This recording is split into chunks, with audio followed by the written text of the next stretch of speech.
వచ్చిన వైభవ కార్యక్రమంలో నాకు మాట్లాడే అవకాశం కల్పించబడింది. అందుకు చాలా సంతోషంగా ఉంది. ఈనాటి వచ్చిన వైభవ కార్యక్రమంలో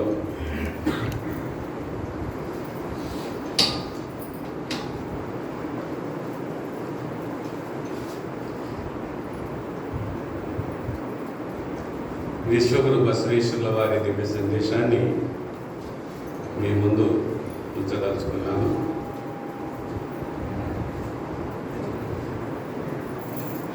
నేను విద్యార్థి దశలో ఉన్నప్పుడు మా స్వగ్రామంలోని ఉన్నత పాఠశాలలో చదువుకునేవాడిని.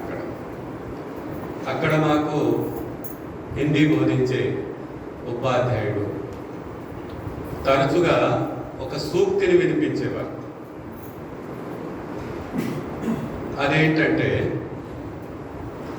ఉత్తమ్ ఖేతీ మధ్యం వ్యాపార్, ఉత్తమ్ ఖేతీ మధ్యం వ్యాపార్, కనిష్ట చాకరీ భీక్ సమాన్. అంటే మనం చేసే పనులలో అన్నిటికంటే ఉత్తమమైనది వ్యవసాయం, రెండవది వ్యాపారం, ఇక మూడవది చాకరీ. ఇక్కడ చాకరీకి నౌకరీకి తేడా ఉంది. మనమంతా నౌకరీ చేస్తున్నాం. ఒకప్పుడు అందరూ చాకరీ చేసేవాడు. కాబట్టి అది కనిష్టమైనది అని ఆ సూక్తి యొక్క భావం. అయితే ఈ సూక్తి అప్పుడు ఎందుకు ఇంత ప్రచురితమైందంటే, ఆనాటి కాలమాన పరిస్థితులు ఏ విధంగా ఉండేనో దాన్ని ఈ సూక్తి అద్దం పడుతుంది, అద్దం పట్టి చూస్తుంది. అప్పుడు స్వాతంత్రం కంటే పూర్వం మన భారతదేశము ఆంగ్లేయుల పాలనలో ఉండేది. 15 ఆగస్టు 1947లో మనకు స్వాతంత్రం దొరికింది. అయితే స్వాతంత్రం దొరికిన తొలినాళ్లలో మన భారతదేశం యొక్క జనాభా సుమారు 35 కోట్లు మాత్రమే. దేశం అంతే ఉంది, ఇప్పుడు కూడా అంతే ఉంది, అది పెరగలేదు. జనాభా ఇప్పుడు విపరీతంగా పెరిగిపోయింది, 140 కోట్లు అయింది. అప్పుడు 35 కోట్లు మాత్రమే. ఇప్పుడున్నన్ని వనరులు అప్పుడు లేవు. ఇప్పుడు పెద్ద పెద్ద ఆనకట్టలు ఉన్నాయి, ఉద్యోగ అవకాశాలు పెరిగిపోయినాయి. ప్రభుత్వ ఉద్యోగాలు ఇప్పుడు ఎంత ఎక్కువగా ప్రభుత్వం కల్పిస్తున్నదో, మనకు స్వాతంత్రం దొరికినప్పుడు ఇన్ని ప్రభుత్వ ఉద్యోగాలు లేవు. దానికి కారణం నిరక్షరాస్యత. అప్పుడు ఎక్కడ కూడా బడులు ఉండేవి కావు. పట్టణాల్లో ఖాంగీ స్కూల్ అని ఖాంగీ టీచర్ అప్పుడు, అంటే వీధి బళ్ళు అంటారు వాటి తెలుగులో, అటువంటి బడులు ఉండేవి. ఖాంగీ టీచర్ ఏదో అక్కడనే గ్రామంలో, అది కూడా కొంత ఆర్థికంగా బలంగా ఉన్న వారికి మాత్రమే అది అబ్బేది. ఇక మిగతా పేదవాళ్ళందరూ కూడా అప్పుడు అస్పృశ్యత కూడా ఎక్కువగా ఉండేది. కాబట్టి అందరికీ విద్య నేర్చుకునే అవకాశం దొరికేది కాదు. ఆ వీధి బళ్ళల్లో ఆ ఉపాధ్యాయుడు ఏం బోధించేవాడంటే కేవలము మనకు రాయడము, చదవడము, ఇంకా లెక్కలు చేయడం, ఈ 3 తప్ప ఇంకో విషయం బోధించేవారు కాదు. కాబట్టి అంతే చదువుకున్న వ్యక్తి, ఎవరికైతే కేవలం అక్షర జ్ఞానం ఉంది, లెక్కలు చేయడానికి వస్తుంది అంతే, వాళ్ళకి ఏం ఉద్యోగం దొరుకుతుంది? వాళ్ళు ఏం చేసేవాళ్ళంటే, అప్పుడు పెద్ద పెద్ద మన వాళ్ళని సంస్థానాధీశులు, దేశముఖులు, దేశపాండ్యులు, నవాబులు, వ్యాపారస్తులు, వాళ్ళ దగ్గర గుమాస్తాలుగా పనిచేసేవాళ్ళు. ఇంకా గుమాస్తాల జీతం ఎట్లుంటుంది? యజమాని ఎంత ఇస్తే అంత తీసుకోవాలి, ఎప్పుడు రమ్మంటే అప్పుడు రావాలి. ఆయనకు స్వేచ్ఛ, స్వాతంత్రం అనేది ఉండేది కాదు. వాళ్ళు ఏం చెప్తే వాళ్ళ ఆదేశాలను పాటించాలి, వాళ్ళు ఇచ్చిన జీతం తీసుకోవాలి. అదేవిధంగా నిరక్షరాస్యులు ఏం చేసేవాళ్ళు, పెద్ద పెద్ద భూస్వాముల వద్ద లేదా సౌకారుల వద్ద చాకరీ చేసేవారంటే జీతం తక్కువ పని ఎక్కువ, దాన్ని చాకరీ అంటారు. జీతమేమో ఆయన శ్రమకు తగిన జీతం లభించేది కాదు, అది చాకరీ. వెట్టి చాకరీ అని కూడా ఉంది, అంటే ఫ్రీగా వాళ్ళ దగ్గర పనులు చేయాల్సి వస్తుంది. చాలా రోజుల వరకు ఒకప్పుడు ఆవుటి వాళ్ళని, పల్లెటూళ్ళు, ఆవుటి వాళ్ళు, చాకల వాళ్ళు, మంగళ వాళ్ళు, ఈ వృత్తికారులందరూ కూడా వాళ్లకు సంవత్సరానికి ఒకసారి పంట పండినప్పుడు ఏదో రాసైనప్పుడు కొంత ఇచ్చేవారు అంతే. ఎప్పటికప్పుడు పని ఎంత చేసినంత కూలి ఇవ్వకుండా ఆ వ్యవస్థ ఉన్నప్పుడు ఆ చాకరీ చాలా కనిష్టమైంది అని భావించారు. అప్పటి సూక్తి, అప్పటి కాలమాన పరిస్థితులకు అది అద్దం పడుతుంది. అందుకొరకే వ్యవసాయము అది స్వతంత్రమైన వృత్తి, ఎవరి ఆధీనంలో ఉండరు వ్యవసాయదారులు. వారికి తోచిన పంట వేసుకోవచ్చు, తోచినప్పుడు కలుపులు వాళ్ళకి అనుకూలంగా ఎప్పుడుంటే అప్పుడు పైనుండి ఆదేశాలు ఇచ్చేవారు ఎవరు ఉండరు. వాళ్ళు స్వతంత్రులు, వాళ్లకు నచ్చిన పంట వేసుకోవచ్చు, నచ్చిన చోట అమ్ముకోవచ్చు. ఇంతే పని వేళలని ఉండయి, ఈ టైం నుంచి ఈ టైంకి పని చేయాలని ఉండదు. వాళ్ళకి ఎప్పుడు వీలుంటే అప్పుడు పోయి వ్యవసాయం పనులు చేసుకోవచ్చు, ఏమైనా చేసుకోవచ్చు. కాబట్టి ఆ కాలంలో ఆ సూక్తి ఆ అప్పటి కాలమాన పరిస్థితులను దృష్టిలో పెట్టుకొని అనుభవపూర్వకంగా పెద్దలు ఏదైతే గ్రహించారో అది వారు చెప్పిన మాట. ఇప్పుడు అటువంటి పరిస్థితి లేదు. పరిస్థితులు చాలా మారిపోయాయి. అప్పుడున్న పరిస్థితులు ఇప్పుడు లేవు. కాబట్టి ఇప్పుడు అది వర్తించాలి. అయితే ఇప్పటి పరిస్థితులకు అనుగుణంగా అదే సూక్తిని కొంచెం మార్చి మనం చెప్పవచ్చు. ఇప్పటి పరిస్థితులు ఏ విధంగా ఉన్నాయంటే, ఉత్తమ రాజనీతి. ఇప్పుడు రాజనీతి అన్నిటికంటే ఉత్తమమైనది. రాజనీతి అంటే రాజకీయం. उत्तम राजनीति, मध्यम व्यापार या नौकरी, कनिष्ठ खेती भीख समान. खेती అన్నిటికంటే కనిష్టమైనది ఎక్కువ. ఎవరు చేయడానికి ఇష్టపడతలేరు, ఎందుకంటే అందులో ఏం లాభాలు లేవు. కలుపులకు పైసలు కావాలి, తర్వాత విత్తనాలకు పైసలు కావాలి, ఎరువులకు పైసలు కావాలి. అంత చేసినా కూడా కనీస మద్దతు ధర కూడా లభించదు. ఇప్పుడు వడ్లు పండిన ఈసారి లెక్కలేనంత ఎక్కువ ప్రమాణంలో పడినాయి. మన ప్రభుత్వం కొనుగోలు కేంద్రాలు పెట్టినా కూడా సమయానికి కొనకపోవడం వల్ల అక్కడ ఆరేసిన చోటనే వర్షం పడి నానిపోయి అదే ఇదై నానా కష్టాలు పడుతున్నారు రైతులు. అంటే ఇప్పుడు వ్యవసాయం అనేదే కనిష్టమైంది. వ్యవసాయం చేసేవారు ఎవరు కూడా వ్యవసాయదారులకు అడిగితే వాళ్ళకు సాధక బాధలు ఏమిటో చెప్తారు. అందుకొరకే ఇప్పుడు ప్రతి ఒక్కరు ఎటువైపు మొగ్గు చూపుతున్నారు? రాజకీయం వైపు. ఎందుకంటే చూడండి, ఇప్పటి పరిస్థితులు ఎట్లా మారిపోయినాయంటే, ఏ వ్యవసాయదారుడు కూడా తన పిల్లలను మళ్ళీ వ్యవసాయం చేసుకొని బ్రతుకుమని ప్రోత్సహించడం లేదు. నేను వ్యవసాయం చేసిన నీవు కూడా వ్యవసాయం చేయాలని ప్రోత్సహించలేడు. మంచిగా చదివిస్తున్నాడు.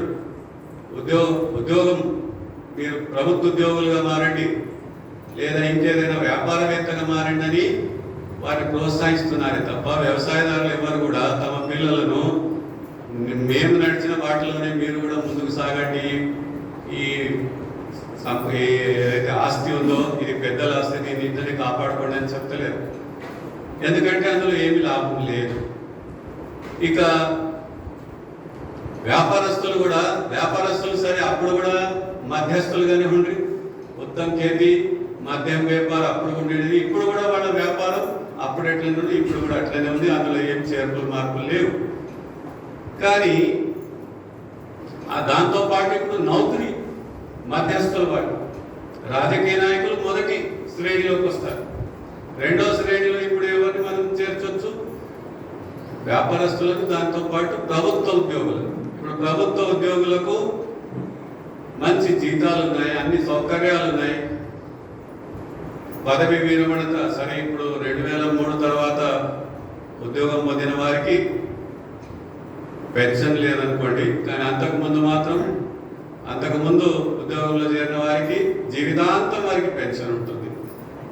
కాబట్టి వీళ్ళు చాలా అదృష్టవంతులు, వాళ్ళు మధ్యస్థం వర్గానికి కిందికి వస్తారు. అది వేరే అనుకోండి. దాంతోపాటు ఇప్పుడు వ్యాపారస్తులు మాత్రం తమ పిల్లలను వాళ్ళు కూడా వ్యాపారంలోనే కొనసాగమని ప్రోత్సహించలేరు. ఎందుకంటే వ్యాపారం కంటే ఉద్యోగమే చాలా శ్రేష్టమైనది. ఉద్యోగంలో ఎటువంటి సమస్యలు ఏముండవు, కష్టాలు ఉండవు. హాయిగా పని వేళల్లో, ఇప్పుడు ఫ్యాక్టరీలో పనిచేసే కార్మికులకు 8 గంటలు, మిగతా కార్యాలయాల్లో పనిచేసే వరకు 6 గంటల పని వేళలే ఉంటాయి. 6 గంటలు కాగానే స్వేచ్ఛాజీవులు వాడు. వ్యాపారం అట్లా కాదు, ఉదయం నుంచి రాత్రి వరకు అందులో పని చేయాలి, అప్పుడే మనం ఏదైనా అందులో సంపాదించగలం. కాబట్టి వ్యాపారస్తులు కూడా తమ పిల్లలను ప్రభుత్వ ఉద్యోగాల్లో చేరాలని, పోటీ పరీక్షల మీద రాయండి, మంచి ఉద్యోగం సంపాదించండి అని వాళ్ళు ప్రోత్సహిస్తున్నారు. ఇక రాజకీయ నాయకులు మాత్రం వాళ్ళ పిల్లలను చదివిస్తున్నారు, కానీ వాళ్ళు ఏం చేస్తున్నారు? ఏ వ్యవసాయంలోనో లేకుంటే వ్యాపారంలోనే వెళ్ళండి మీరు అని ప్రోత్సహించడం లేదు, వాళ్ళను రాజకీయంలోనికి తెస్తున్నారు. తండ్రి ఎమ్మెల్యే అయితే కొడుకు ఎంపీ, తండ్రి మండల ప్రెసిడెంట్ అయితే కొడుకు గ్రామ సర్పంచ్, ఇట్లా వాళ్ళని అందులోనే ప్రోత్సహిస్తున్నారు. ఎందుకు ఇంత దాని మీద ప్రతి ఒక్కరికి ప్రేమ పెరిగింది, అందులో ఏముంది అని ఒక్కసారి ఆలోచిస్తే ఎందుకంత పోటీ పడుతున్నారో అర్థమవుతలేదు. ప్రతి ఒక్కరు కూడా రాజకీయంలో చేరేటందుకే ఇష్టపడుతున్నారు, పదవులను ఆశిస్తున్నారు. ఈ పదవుల వలన మనకు ఏం లభిస్తుంది, ఏం లాభం ఉంది? పదవి వలన మనకి ఏం లభిస్తున్నది? అధికారం. పదవి ఉంటేనే అధికారం. మీరు ఏదైనా ఒక పదవిని పొందగానే మీ చేతికి అధికారాలు వస్తాయి.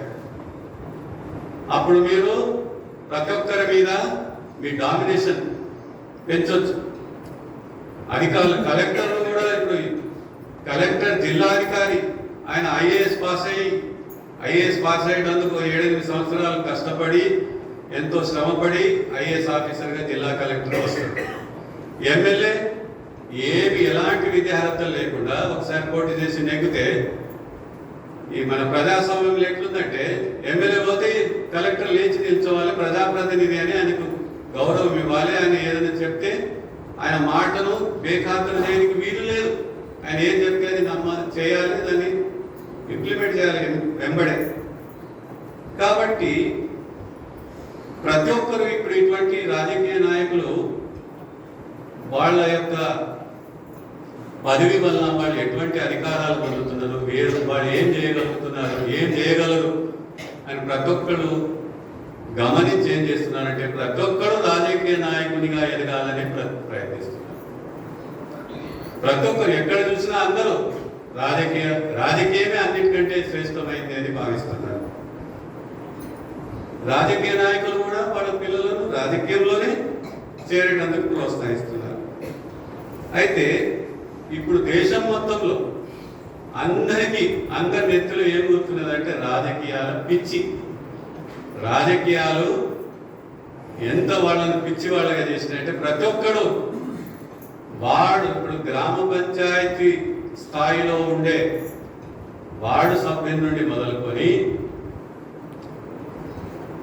ప్రధానమంత్రి లేదా రాష్ట్రపతి పదవి వరకు కూడా ప్రతి ఒక్కడు ఆ పదవిని పొందాలని ఆశిస్తున్నారు. నాకు అర్హత ఉందా లేదా అని అనవసరం. నేనెందుకు కాకూడదు? నేను కూడా ఈ దేశ పౌరునే కదా, నాకు కూడా అధికారం ఉంది కదా అని వాదిస్తారు. కాబట్టి ప్రతి ఒక్కరు కూడా రాజకీయంలో చేరాలే అటువైపే ఆసక్తి చూపుతున్నారు, అటువైపే మగ్గు చూపుతున్నారు.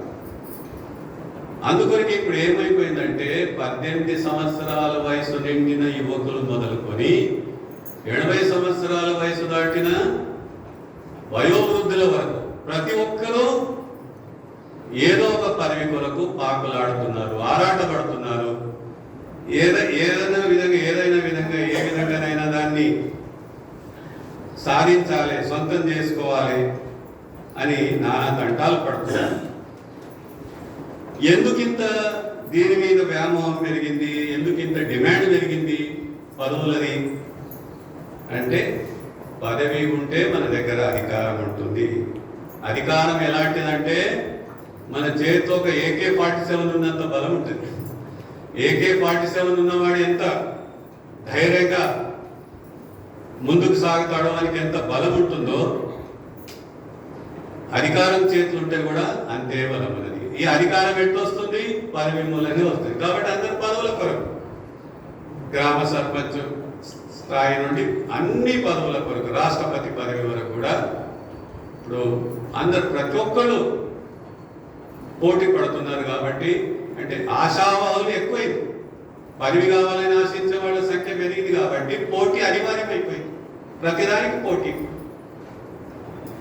ఏ ఎన్నికల్లో కూడా ఏకగ్రీవం అనేది కనుమరుగైపోయింది. ఏకగ్రీవం ఎక్కడైతే లేదు. అప్పుడు పల్లెటూరులో చాలా సంవత్సరాల క్రితం అంత ఏకగ్రీవంగా ఎన్నుకునేవారు. సర్పంచ్ పదవి కానీ ఇంకేదైనా పదవి కానీ ఇంకెవరు పోటీ పడేవారు కాదు. సరే, ఎవరో వాళ్ళకు తోచిన మంచి విధానే ఈయన చాలా మంచోడు, సేవాభావం ఉంది, సేవా తత్పరతో దీని లోపల ఈయన చేయగలడు అని చెప్పి అందరూ ఏకగ్రీవంగా ఎన్నుకునేవారు. ఇప్పుడు ఏకగ్రీవం అనేది కనుమరుగైపోయింది. పోటీ అనేది పెరిగిపోయింది. ప్రతి చోట పోటీ, ప్రతి దానికి పోటీ.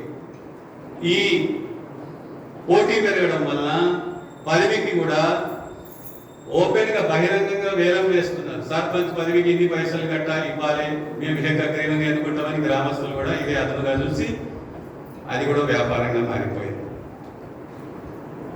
కాబట్టి అధికారము ఉంటేనే మనం ఏదైనా చేయగలం, మన గౌరవం పెరుగుతుంది, మన ప్రతిష్టత పెరుగుతుంది అనే భావన ఈరోజు చాలా మందిలో రావడం వలన, అది పెరగడం వలన ప్రతి ఒక్కరు కూడా ఆస్తిపాస్తులు అమ్ముకొని రాజకీయంలోకి వస్తున్నారు. ఉన్న ఆస్తిపాస్తులన్నీ రాజకీయంలోకి వస్తున్నారు.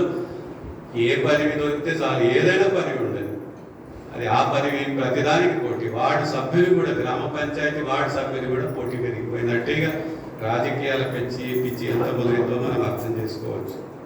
కానీ ఆనాడు 12వ శతాబ్దంలో మాత్రము 770 మంది శివశరణులు లేదా 1,96,000 మంది అనుయాయులు ఎవ్వరు కూడా పదవుల కొరకు పాకులాడలేదు. ప్రతి ఒక్కరు కూడా సేవాభావంతో ఇది నా కర్తవ్యంగా భావించి వాళ్ళ వంతు సహాయం చేశారే తప్ప, నాకు ఈ పదవి కావాలని ఎవరైనా బసవేశ్వరుని కోరినరా?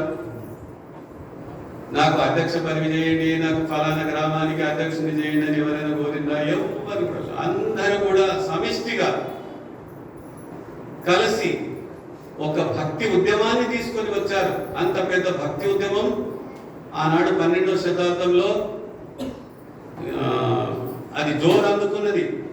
కానీ ఎవరికి కూడా ఎలాంటి పదవులు లేవు. బసవేశ్వరుని కూడా ఉన్న పదవిని ఆయన వదులుకొని ఇందులో దిగాడు. మనం ఒక సర్పంచ్ పదవి వదులుకునేందుకు ఎంతో 10 సార్లు ఆలోచిస్తాం. ఆయన ప్రధానమంత్రి పదవిని కూడా తుచ్చప్రాయంగా భావించి ఆయనకిచ్చిన కిరీటాన్ని కూడా అక్కడనే వదిలేసి వచ్చేసి అక్కడనే వచ్చేసి. అంటే మరి దాని మీద అంత వ్యామోహం ఉన్నప్పుడే కదా, అంటే ప్రధానమంత్రి పదవిలో ఉండే కూడా ఏమాత్రం ఆలోచించకుండా ఆ పదవిని త్యాగం చేసిన ఏకైక వ్యక్తి విశ్వగురు బసవేశ్వరుడు. ఈరోజు సర్పంచ్ పదవి కూడా వదులుకునేటందుకు సిద్ధంగా ఉండరు. మెడలు గెంటేస్తే కూడా పోరు. మెడలు చేసి గెంటేసి వద్దు, నువ్వు అంత అవినీతి పాల్పడుతున్నావు, ఈ పదవిలో నువ్వు ఉండొద్దంటే కూడా వింటున్నారా? ఎట్లయినా చేసి మళ్ళీ కోర్టు నుంచి స్టే తెచ్చుకుంటున్నారు, కానీ పదవిని వదులుతలేరు. వద్దన్నా కూడా వదులుతలేరు. కానీ ఆనాడు శివశరణులు మాత్రము ఇటువంటి పదవుల కొరకు ఎవరు కూడా పోటీ పడలేదు, రాజకీయం చేయలేదు, సమాజాన్ని అస్థిరపరిచేటందుకు ప్రయత్నించలేదు. ఇప్పుడు పదవి దక్కనుడు ఏం చేస్తున్నాడు? సమాజాన్ని అస్థిరపరచాలి, పార్టీని అస్థిరపరచాలి, పార్టీలో చీలిక తీసుకొని వచ్చే ప్రయత్నం చేస్తున్నారు. ఇవన్నీ ఎందుకు తంటాలని మళ్ళీ ఇవన్నీ బుజ్జగించి పార్టీలో చేర్చుకుంటున్నారు. కానీ ఆనాడు శివశరణులు ఇట్లా ఏమైనా చేసిందా? సమాజాన్ని అస్థిరపరిచే పని చేయలేదు, దాంట్లో చీలికలు తెచ్చే ప్రయత్నం చేయలేదు, వర్గ పోరాటాలకు అవకాశం ఇవ్వలేదు. అందరూ నైతిక విలువలకు కట్టుబడి ఉన్నారు అన్నాడు. అంత 196,000 మంది అనుయాయులతో కూడిన ఆనాటి సమాజము అంత ఐకమత్యంగా, అంత సంఘటితంగా ఉండి భక్తి ఉద్యాన్ని ముందుకు తీసుకొని వెళ్ళింది అంటే వారి ఏదైతే త్యాగ బుద్ధి ఉందో దాన్ని మనం ఎంత పొగిడినా అది తక్కువే. అంతేకాకుండా అందరూ కూడా కాయక ధర్మాన్ని పాటించారు. సర్పంచ్ కాగానే వ్యవసాయం చేయడం మానేస్తాడు. వార్డు మెంబర్ అయినా కూడా వ్యవసాయం ఆయన వృత్తి అని ఉండేది మానేస్తాడు, ఇంకా తిరుగుడు మీదనే ఉంటాడు. ఎందుకంటే తిరుగుతూనే లాభం ఉంది, వ్యవసాయం కంటే ఎక్కువ లాభం ఉంది అని అట్లా ఆలోచిస్తారు. కానీ వాళ్ళు మాత్రము ఆ భక్తి మార్గాన్ని అనుసరిస్తూ తమ కాయక ధర్మాన్ని తూచా తప్పకుండా పాటించారు. పదవుల కొరకు ఎవరు కూడా పాకులాడలేదు. పదవులుంటే ఆ పదవి ఉంటే అదే పదవే ఇక అన్ని మనకు సకల సౌకర్యాలను చేకూరుస్తుంది, ఐశ్వర్యాలను చేకూరుస్తుంది అని నమ్ముకోలేదు. ఎవరు కూడా ఏ పదవిలో లేదు. 770 మందికి ఏదైనా ఒకరికి joint secretary, vice president, general secretary ఇంకేమైనా పదవులు ఇచ్చిందా? ఎవరికి ఏం పదవి లేదు. విశ్వగురు బసవేశ్వరునికి ఏ పదవి లేదు. ఎనగింత కెరియర్ ఇలా అని చెప్తున్నాడు. దాన్ని ఆచరణలో పెట్టిన వ్యక్తి బసవేశ్వరుడు. అతన్ని చూసి ఆ 770 మంది శివశరణులు కూడా అదే బాటలో ముందుకు సాగారు. కాబట్టి విశ్వగురు బసవేశ్వరులు వారి అనుయాయులు వాళ్ళు ఏ సన్మార్గంలో ముందుకెగారో అది మనకందరికీ కూడా ఒక మార్గదర్శనం చేస్తుంది. అది ఒక మార్గదర్శి, ఒక గైడ్ మనకు. దాన్ని మనం మన నిజ జీవితంలో ఆచరణలోకి తెచ్చుకుంటే మనం కూడా పరమానంద సుఖాన్ని పొందవచ్చు. పరమానంద సుఖము డబ్బు వలన దొరకదు. అది మానసికమైనది, శారీరక భౌతికమైనది కాదు. అందుకొరకే విశ్వగురు బసవేశ్వరుల వారు తమ వచనం ద్వారా ఏం చాటారంటే, పదవుల వెంబడి మీరు పరిగెత్తకండి. పదవి ముఖ్యం కాదు, సేవ ముఖ్యం. సేవ చేసేవారికి పదవి అవసరం లేదు. అధికారం చలాయించే వారికి పదవి కావాలి. సేవ చేసేవారికి నేను మీ సేవ చేస్తానంటే నీకు ఏం పదవి ఉన్నదని అడుగుతారు ఎవరైనా? అదే ఏదైనా అధికారం చలాయించాలంటే నీవేమన్నా ప్రెసిడెంట్వా, సెక్రటరీవా, ఎవరు నీవెవరు నా మీద అధికారం చలాయించడానికి? ఇట్లా కాబట్టి అందరూ అధికారం చేతిలోకి వస్తుందని పదవుల వెంబడి పడ్డారే తప్ప సేవ చేసే వాళ్ళకి పదవి అవసరం లేదు. ఇది ఆనాడు శివశరణులు ఈ సత్యాన్ని గ్రహించి పదవుల కొరకు పదవులు వాళ్ళు తుచ్చప్రాయమైనవిగా భావించారు. వారు పరిపూర్ణంగా సేవాభావంతో సమాజం యొక్క శ్రేయస్సు కొరకు పాటుపడ్డారు. ఎలాంటి ఏంటంటే అందులో ఒక ఉద్దేశం లేకుండా, అంటే సేవాభావంతో చేశారు. కానీ ఒక ఏదైనా అందులో నుండి పేరు ప్రతిష్టలు సంపాదించాలి, డబ్బు సంపాదించాలి అనే ఉద్దేశంతో వాళ్ళు ఈ రంగంలోకి రాలేదు. ఈ భక్తి ఉద్యమంలో వాళ్ళు పాల్గొనలేదు. అయితే విశ్వగురు బసవేశ్వరుల వారు తమ వచనంలో ఆ పరశివునితో ఏమని వేడుకున్నారో ఇప్పుడు ఒక వచనం ద్వారా మనం తెలుసుకుందాము. బ్రహ్మ పదవియ నొల్లే, విష్ణు పదవియ నొల్లే, శివ పదవియ నొల్లే, రాజ్య ಪದವಿ ನೊಲ್ಲೆನಯ್ಯ. ನಾನು ಮತ್ತಾವ ಪದವಿಯ ನೊಲ್ಲೆನಯ್ಯ.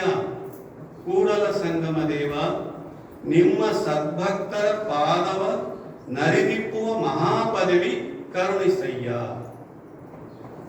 అని వేడుకున్నారు ఆ బసవేశ్వరుల వారు పరమాత్మనితో. ఇప్పుడు బ్రహ్మ, విష్ణు, శివ పౌరాణికంలో ఈ ముగ్గురు 3 రకాల పనులు చేస్తున్నారు. బ్రహ్మ అంటే సృష్టికర్త, ఈ సృష్టిని నిర్మించిన వ్యక్తి బ్రహ్మ. విష్ణు అంటే ఈ సృష్టిని పాలించే వ్యక్తి. ఇంకా శివ అంటే దుష్ట శక్తులను సంహరించే వ్యక్తి, లా అండ్ ఆర్డర్ మెయింటైన్ చేసే వ్యక్తి అని చెప్పొచ్చు, ఒక మంత్రి అని చెప్పొచ్చు. ఈ సృష్టికర్త ఈ పౌరాణికంలో ఈ 3 పనుల కొరకు 3 దేవతామూర్తులను సృష్టించారు. బ్రహ్మ, విష్ణు, మహేశ్వరుడు.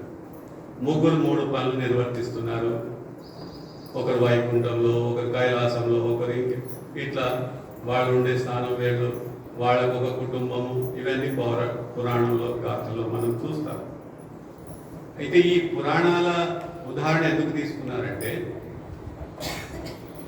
ఎవరికైతే పదవి ఉంటుందో ఈ 3 పనులు వాళ్ళే నిర్వర్తిస్తారు. 3 వ్యక్తులు అవసరం లేదు. 3 పనులు అంటే ఇప్పుడు మంత్రి పదవులు అట్లున్నాయి అనుకోండి, కానీ అప్పుడు మాత్రము ప్రతి వ్యక్తి ఆయన పదవిలో ఉన్నా లేకున్నా ఇవి 3 ఈ పరమాత్ముడు ఎవరైతే ఉన్నాడో, ఆ పరశివుడు ఎవరైతే ఉన్నారో ఆయనే ఈ 3 విధులను నిర్వర్తిస్తున్నారు. అందుకొరకే అతన్ని మనం ఏమంటున్నాము, గాడ్. గాడ్ అంటే జనరేటర్ అంటే సృష్టికర్త. యావత్ ఈ భూమిని, ఆకాశాన్ని సృష్టించిన వ్యక్తి పరమాత్ముడు. అతనికి పురాణాల్లో బ్రహ్మ అని అన్నారు. అదేవిధంగా ఓ అంటే ఆపరేటర్ అంటే ఈ సృష్టినంతా నడిపించే వ్యక్తి. సరి అయిన సమయంలో సూర్యోదయం కావాలి, సరి అయిన సమయంలో సూర్యాస్తం కావాలి, 3 కాలాలు, వానకాలం, ఎండకాలం, చలికాలం సరైన రీతిలో రావాలి, 6 ఋతువులు, ఇవన్నీ ఒక క్రమబద్ధంగా ఏదైతే వ్యవస్థ ఉందో దీన్ని నడిపించేవాడు, పాలించేవాడు విష్ణు, ఆపరేటర్. ఇంకా డి అంటే డిస్ట్రాయర్, సంహరించేవాడు, దుష్ట శక్తులను సంహరించేవాడు. ఏదైనా మానవ సమాజంపై లేదా ఈ ఆపద వచ్చినప్పుడు దాన్ని ఆదుకునే వ్యక్తి డిస్ట్రాయర్. ఈ విధంగా ఆ 3 పనులు మరి ఆ పరమాత్ముడు, ఆ పరశివుడే నిర్వర్తిస్తున్నాడు. అటువంటి పదవులు ఏవి కూడా పౌరాణిక ఈ తెలిపిన పురాణంలో తెలిపిన విషయాలను ఉదహరించుకుంటూ, నాకు అటువంటి ఉన్నత పదవి ఇచ్చినా కూడా వద్దు, బ్రహ్మ పదవి ఇచ్చినా నాకు అవసరం లేదు, విష్ణు పదవి ఇచ్చినా నాకు అవసరం లేదు, శివ పదవి ఇచ్చినా అవసరం లేదు, రాజ్య పదవి ఏమో లేదు. ఏదైనా ఒక దేశానికి రాజుగా చేస్తానంటే కూడా వద్దు, నాకు అధికారం ఇచ్చినా కూడా నాకు వద్దు, ఏ పదవి కూడా వద్దు. మీరు అనొచ్చు, మరి ఏ పదవి వద్దన్నాడో ప్రధానమంత్రికి ఎందుకు ఉందను అని అనొచ్చు. అది కూడా సమాజానికి పైకి తీసుకొని రావాలి, తాను అనుకున్న కళ సాకారం కావాలంటే తనకు ఒక అధికారంతో పాటు సేవాభావం 2 కూడా ఉన్నందుకు ప్రధానమంత్రి పదవిలో ఉండి కూడా ఎంతో నిజాయితీగా పనిచేశాడు. ఆయన పైన నిరాధారమైన ఆరోపణలు చేస్తే ఎలాంటి సంకోచం లేకుండా నిర్భయంగా ఆ పదవి నుండి వైదొలిగాడు. ఇప్పుడు ఎవరినైనా ఒక పదవి నుంచి తప్పించేటందుకు నిరాహార దీక్ష చేయాల్సి వస్తున్నది, అవిశ్వాస తీర్మానం తీసుకోవాల్సి వస్తున్నది. అయినా కూడా వాళ్ళు ఆ పదవిని అట్టు పెట్టుకుని ఉంటున్నారు, వదలలేదు. మరి అటువంటి ఏ పదవి కూడా నాకు అవసరం లేదు అని విశ్వగురు బసవేశ్వరులు కేవలం ఈ వచనం ద్వారా ప్రకటించడమే కాకుండా దాన్ని తూచా తప్పకుండా ఆచరణలోనికి తీసుకొని వచ్చారు. నాను మత్తావ పదవి అనలేనయ్యా, నాకు ఇక ఏ పదవి అవసరం లేదు. నాకు మరి ఏ పదవి కావాలని కోరుకున్నాను? నిమ్మ సద్భక్తర, మీ సద్భక్తుల పాదవ నరదిప్పువ. ఇక్కడ పాదము అంటే ఆచారము. ఆచారం, సదాచారము, మనకి పంచాచారాలు ఉన్నాయి. అట్లా ఆచారం, సద్భక్తుల యొక్క నడత ఏదైతుందో సత్యమునే పలకడము, సత్యమునే ఆచరించడము, సత్యనిష్ఠులుగా సమాజంలో మెలగడము, ఇవన్నీ ఆచారాలు. ఇటువంటి ఆచారాన్ని దాని పాదకుడు అంటారు. అయితే ఇటువంటి నడత ఆచారం కలిగి ఉన్న సద్భక్తుల జ్ఞానము అర్జించే మహాపదవి. అంటే ఆయన మహాజ్ఞాని, కానీ ఆ సద్భక్తులను చూసి నేను వారిలో ఉండే గొప్పతనాన్ని, వారిలో ఉండే సద్గుణాన్ని, వారిలో ఉండే సేవాభావాన్ని తెలుసుకొనే మహాపదవి నాకు ఇవ్వండి అని ఆ కూడల సంగమ దేవుని యందు కరుణించు, అలాంటి పదవి నాకు కరుణించమయ్యా తండ్రి అని ఆ పరమాత్మని యందు వేడుకున్నారు. మరి ఈ బ్రహ్మ విష్ణు మహేశ్వర్ అనే 3 పదవులు ఏవైతే పురాణంలో తెలుపబడినాయో అవి మన శరణ ధర్మంలో కూడా పరమాత్ముడు పరశివుడు ఏ పని చేస్తున్నాడు? 3 పనులు చేస్తున్నాడు. అది ఉత్పత్తి, స్థితి, లయ అంటాము. దాన్ని మనము బ్రహ్మ విష్ణు మహేశ్వర్ పేర్లతో వేరువేరుగా మనం పురాణాల్లో చదువుతున్నాం, వింటున్నాం. పరమాత్ముడు చేసే పనులు ఇవి 3. ఉత్పత్తి, అంత సృష్టిస్తున్నాడు. మళ్ళీ స్థితి అంటే మనల్ని సురక్షితంగా ఉండే విధంగా, ఇక్కడ ఉండే ప్రకృతి అందాన్ని ఆస్వాదించే విధంగా, ప్రకృతి వనరులను మనం ఉపయోగించుకునే విధంగా మన సద్బుద్ధిని ప్రసాదిస్తున్నాడు. మన స్థితిగతులను గమనిస్తున్నాడు. మనల్ని అన్ని ఆపదల నుండి కాపాడుతున్నాడు. లయ అయితే దీనికి వ్యతిరేకంగా ఎవరైనా నడుచుకుంటే, ఏదైనా శక్తి ఈ మన సమాజానికి వ్యతిరేకంగా లేదా దేశానికి వ్యతిరేకంగా, మానవ సమాజానికి ఏదైనా కీడు కలిగించే విధంగా ఏదైనా శక్తి ఎదిగితే దాన్ని సంహరించే విధంగా, లయపరిచే విధంగా ఈ పరశివుడు ఏంటంటే ఈ 3 క్రియలను, వీటిని శక్తి క్రియలు అంటారు, ఈ క్రియలను ఆయన నిర్వర్తిస్తున్నాడు. అయితే అలాంటి ఈ పదవి నాకు అవసరం లేదు. సద్భక్తుల యొక్క పాదవ నరిదిప్పు మహాపదవి నాకు ఇవ్వండి. అంటే వారి ఆచారం ఏదైతే ఉందో, వారి నడత ఏదైతే ఉందో దాన్ని నేను తెలుసుకునే విధంగా, దాన్ని గమనించి నేను కూడా ఆచరించేటందుకు అనుకూలంగా మార్చుకునే విధంగా నాకు అలాంటి మహాపదవి కరుణించమని ఆ పరమాత్మని యందు, ఆ పరశివుని యందు విశ్వగురు బసవేశ్వరుల వారు ఎంతో వినయపూర్వకంగా భక్తిగా వేడుకుంటున్నారు. ఈ వచనము మనందరికీ మన జీవితంలో ఆచరణ యోగ్యమైనది. సేవాభావంతో మనము సమాజంలో ముందుకు సాగాలి. పదవులు అవి అశాశ్వతమైనవి. ఈ రోజు ఉంటే రేపు పోతాయి. ఎన్ని రోజులు? జీవితాంతం ఏ పదవి ఎవరికి కూడా అట్టి పెట్టుకొని ఉండదు. ఏదో కొన్ని రోజులు ఉంటుంది, సంవత్సరాలు, 5 సంవత్సరాలు, 10 సంవత్సరాలు, 15 సంవత్సరాలు, అంతేగాని శాశ్వతంగా మనతో పాటు అది మన వెంట రాదు. మనం చేసిన మంచి పనులు, మనం చేసిన సేవా కార్యక్రమాలే మనతో పాటు వస్తాయి, అంతేగాని పదవులు శాశ్వతం కాదు. పదవులు సేవ చేసేటందుకు, దాన్ని ఉపయోగించుకోవాలి, అధికారం చలాయించేటందుకు కాదు. ఏదైనా అవసరం వచ్చినప్పుడే దాన్ని ప్రయోగించాలి, కానీ ఎల్లప్పుడూ అధికారం కొరకే తప్పించే వారి సంఖ్య రోజు రోజుకు పెరుగుతున్నది. అందుకొరకే పదవుల పైన అంత మోజు పెరిగింది, పోటీ పెరిగింది, ప్రతిదానికి ఎన్నికలు అనివార్యమైనాయి. కనీసం మనమైన అలాంటి అలాంటి ఏదైతే పరిస్థితులు ఇప్పుడు ఏర్పడ్డాయో అందులో ఆకర్షితులై మనం అటువైపు వెళ్లకుండా మన వృత్తి ధర్మాన్ని, మన సేవాభావాన్ని ఇదే విధంగా కొనసాగించుకుంటూ బసవాది ప్రముఖులు ఏదైతే మనకు ఉపదేశించారో, బోధించారో దాన్ని మన నిజ జీవితంలో అలర్చుకునే విధంగా ముందుకు సాగాలి. అలాంటి సద్బుద్ధి, సద్గుణము విశ్వగురు బసవేశ్వరుల వారు మనందరికీ అనుగ్రహించాలని ఈ సందర్భంగా ప్రార్థిస్తూ నాకు ఈరోజు ఇక్కడ మాట్లాడే అవకాశం కల్పించినందుకు మీ అందరికీ ధన్యవాదాలు. ఇక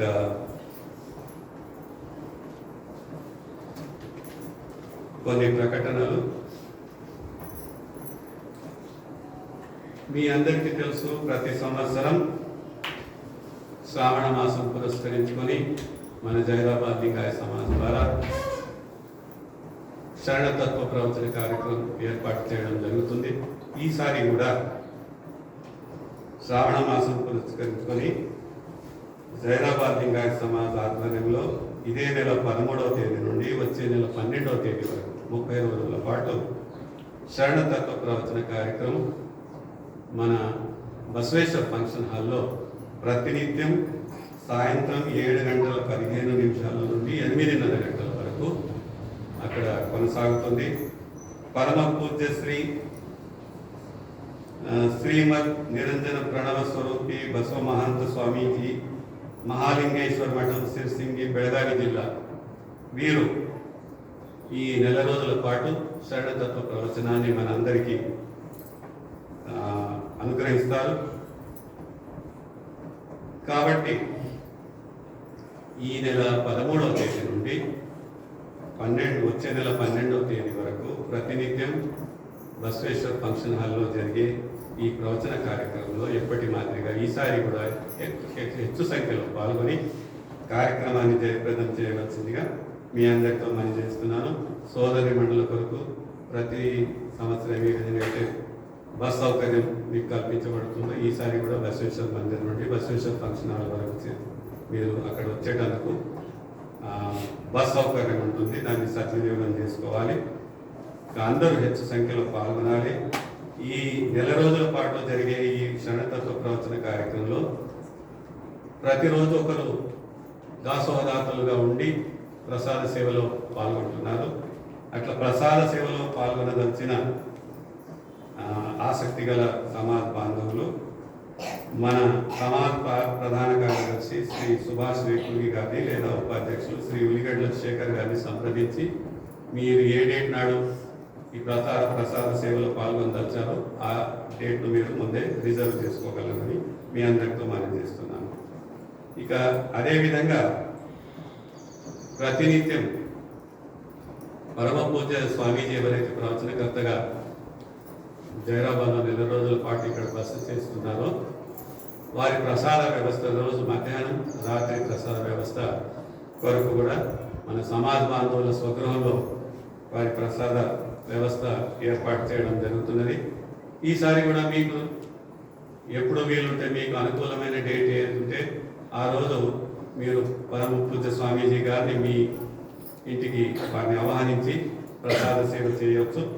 అట్లా చేయదలిచిన వారు మన సమాజ ఉపాధ్యక్షులు శ్రీ శివరాజ్ షాపూర్ గారిని సంప్రదించి మీకు అనుకూలమైన డేట్ ఏది ఉంటే అది మీరు తీసుకోవచ్చు. ఇక 15వ తేదీన మన యావత్ భారతదేశం 80వ స్వాతంత్ర దినోత్సవం జరుపుకుంటుంది. ఈ శుభ సందర్భంన ఇక్కడ అనుభవ మంటపంలో మరియు Basava function hall, Basava complex, అదేవిధంగా ఒకేలి క్రాస్ రోడ్లో బసవ చౌక్లో ఉన్నటువంటి బసవేశ్వర్ విగ్రహం వద్ద జాతీయ పతాకావిష్కరణ కార్యక్రమం జరుగుతుంది. ఉదయం 8 గంటలకు ఇక్కడ అనుభవ మంటపంలో మన అక్కనబలగ అధ్యక్షురాలు సహోదరి శ్రీమతి నిర్మలా కౌలాస్ గారి అమృత హస్తాలతో పతాకావిష్కరణ కార్యక్రమం జరుగుతుంది. అదేవిధంగా బసవ కాంప్లెక్స్ పైన మరియు బస్సు చౌక్లో ఉన్నటువంటి బసవేశ్వర విగ్రహం వద్ద మన సమాజ్ అధ్యక్షులు శ్రీ రాజశేఖర్ శెట్టర్ గారి అంతస్తాతో పతాకావిష్కరణ కార్యక్రమం జరుగుతుంది. 8 గంటల నుండి 9 గంటల వరకు మధ్యన ఈ 3 చోట్ల కూడా పతాకావిష్కరణ కార్యక్రమం జరుగుతుంది. కాబట్టి సమాజ్ బాంధవులందరూ కూడా వచ్చే 15వ తేదీ నాడు 80వ స్వాతంత్ర దినోత్సవం వేడుకల్లో మీరందరూ ಹೆಚ್ಚು సంఖ్యలో పాల్గొని కార్యక్రమాన్ని జయప్రదం చేయవలసిందిగా మీ అందరితో మనం చేస్తున్నాను. అదేవిధంగా ఈనాటి సామూహిక ప్రార్థన